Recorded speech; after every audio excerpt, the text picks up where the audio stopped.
दोस्तों, ड्रामा से दो किनारे की आने वाली साथ बहुत दिलचस्प होती जा रही हैं। दुर्र शहवार ने किया है नया प्लान। उसने वलीद के सामने दो शर्तें रखी हैं, या तो बेटी मेरे हवाले कर दो या 50 करोड़ रुपया। दूसरी तरफ उसने शहीर से भी पैसों की डिमांड की है और कहा है कि या तो मुझे तलाक दे दो या मुझे पैसे दे दो। अगर तुमने मुझे पैसे ना दिए तो मैं तुम्हारी मामा के पास जाऊंगी और जाके उन्हें बता दूंगी कि मैं तुम्हारी बीवी हूँ।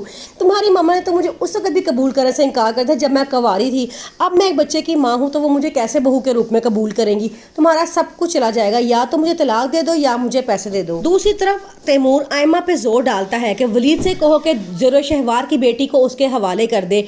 आयमा कहती है कि तुम भी ये बात जानते हो कि दुर्र शहवार अपनी बेटी की सही हिफाजत नहीं कर सकती क्योंकि उसकी बेटी बीमार है और उसको बहुत ज़्यादा केयर की ज़रूरत है और दुर्र शहवार के पास इन कामों के लिए टाइम नहीं है, इसलिए हमें बेटी उसके हवाले नहीं कर सकते। लेकिन तैमूर उस पर जोर दबाव डालता है कि जाओ अपने भाई से कहो कि दुआ को दुर्र शहवार के हवाले कर दिया जाए। अब शहीर भी फैसला करता है कि उसे दुर्र शहवार को छोड़ देना है क्योंकि उसकी पहली बीवी नाराज होकर अपनी मामा के घर चली गई है। वो कहती है कि पहले तुम दुर्र शहवार को तलाक दो फिर मैं घर वापस आऊंगी। अब शहीर ने फैसला किया है कि वो तलाकनामे को ही चेंज करवा देगा और दूसरा तलाकनामा बनवाएगा और उससे दुर्र शहवार को तलाक दे देगा।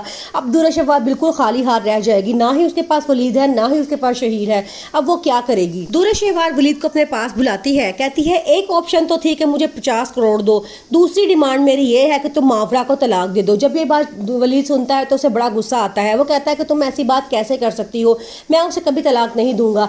तो आगे से दुर्र शहवार कहती है कि तुमने उसका गेटअप देखा है, उसका बोल चाल, ये सब कुछ कितना बोल्ड है। मेरी बेटी की नैनी तो इससे कई हजार गुना बेहतर है। मैं नहीं चाहती मेरी बेटी की परवरिश इस तरह की औरत के हाथों में हो।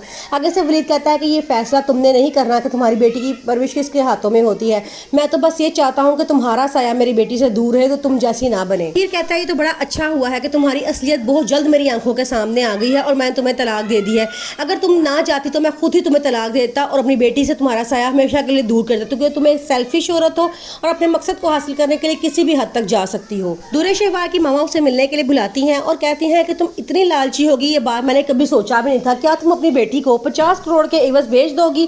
क्या कोई माँ कभी ऐसा कर भी सकती है? वो उसे बड़ा डराती हैं और कहती हैं कि मैं सोच भी नहीं सकती थी कि तुम इस हद तक लालच की गिर जाओगी कि तुम अपनी बेटी छोड़ दोगी और 50 करोड़ की डिमांड करोगी। वो बेचारा क्या करे, वो अपनी बेटी से बहुत मोहब्बत करता है और तुम्हारी जैसी औरत के हवाले कभी भी नहीं करेगा। तुम उसे क्यों परेशान कर रही हो? दुर्र शहवार कहती है कि ये मेरा हक है, या मेरी बेटी मुझे दी जाए या मुझे पैसे दिए जाए। चूंकि दुर्र शहवार ये बात जान चुकी होती है कि शहीर कभी भी वलीद की बेटी को नहीं संभालेगा, इसलिए वो ये डिमांड करती है ताकि वलीद उसको ना दे और पैसे दे दे ताकि सारी जिंदगी वो सुकून से गुजार सके।